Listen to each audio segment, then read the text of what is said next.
Hello दोस्तों, कैसे हैं आप? कहानी शुरू करने से पहले आप सबसे रिक्वेस्ट है, अगर आप चैनल पर पहली बार आए हैं तो वीडियो को लाइक कर चैनल को सब्सक्राइब करना ना भूलें। आपका प्यार और साथ ही हमें मोटिवेट करता है। अंधेरी रात, घने जंगल का सन्नाटा और एक रहस्यमयी गुफा से आती भयानक चीखें। गांव की जानी मानी वैद्य वत्सला अचानक गायब हो जाती है।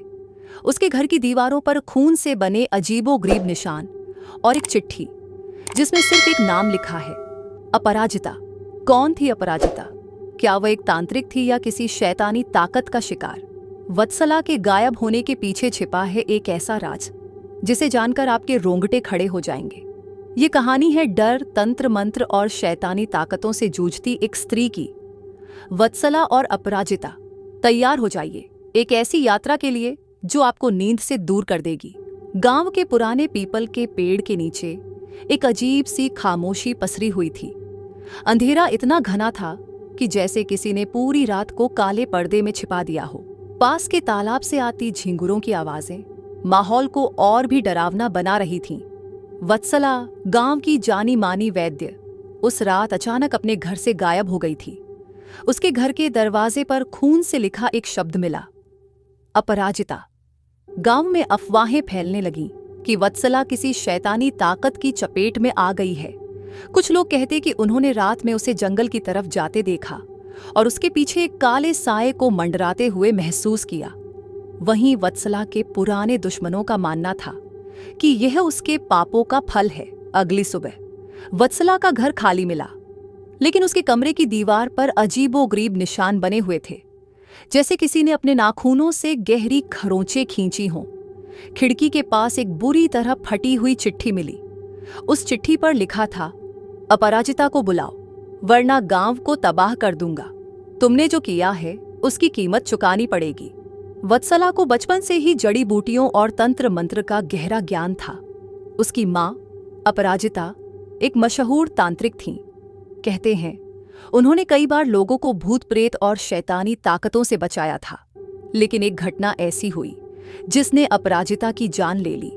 10 साल पहले गांव के एक अमीर जमींदार ने अपनी हवेली में हो रही अजीब घटनाओं के लिए अपराजिता को बुलाया था। हवेली में कुछ अनजानी ताकतें कब्जा कर चुकी थीं, जो हर रात खून से भरी चीखों से गूंज उठती थी। अपराजिता ने उस ताकत से लड़ने की कोशिश की, लेकिन वह बुरी तरह जख्मी होकर लौट आई। उसी रात वह अपने कमरे में मृत पाई गई। उनकी मौत एक रहस्य बनकर रह गई और लोग कहने लगे कि उन्होंने एक खतरनाक शैतान को छेड़ दिया था। वत्सला को जंगल में एक अंधेरी गुफा में बेहोश पाया गया। जब उसने होश में आकर आंखें खोलीं तो वह बुरी तरह कांप रही थी। वह बार बार एक ही नाम बड़बड़ा रही थी, अपराजिता। उसने बताया कि गुफा में कोई अदृश्य ताकत उसे अपनी तरफ खींच रही थी। गांव के बुजुर्गों ने वत्सला से कहा, तुम्हें अपनी मां की अधूरी लड़ाई खत्म करनी होगी। वह शैतानी ताकत अब तुम्हारे पीछे है। वत्सला ने अपराजिता की पुरानी किताबें पढ़नी शुरू की। उसमें एक विधि का जिक्र था जो शैतान को कैद कर सकती थी, लेकिन इसके लिए एक बलिदान देना पड़ता। अंधेरी रात में वत्सला ने तांत्रिक अनुष्ठान शुरू किया। हवा में अचानक जोरदार गूंज उठी। आग की लपटें चारों ओर फैल गईं। तभी एक काला साया उसके सामने प्रकट हुआ। उसने गुर्राते हुए कहा, मैं अपराजिता का अंत हूं, अब तुम्हारी बारी है। वत्सला ने कांपते हुए अनुष्ठान जारी रखा। शैतान जोर जोर से हंसने लगा। तभी एक तेज रोशनी फैल गई और आवाज आई, वत्सला, हार मत मानो, मैं तुम्हारे साथ हूं। वत्सला ने पलटकर देखा। वह आवाज उसकी मां अपराजिता की थी। लेकिन क्या वह सचमुच अपराजिता थी या यह भी उस शैतान का खेल था?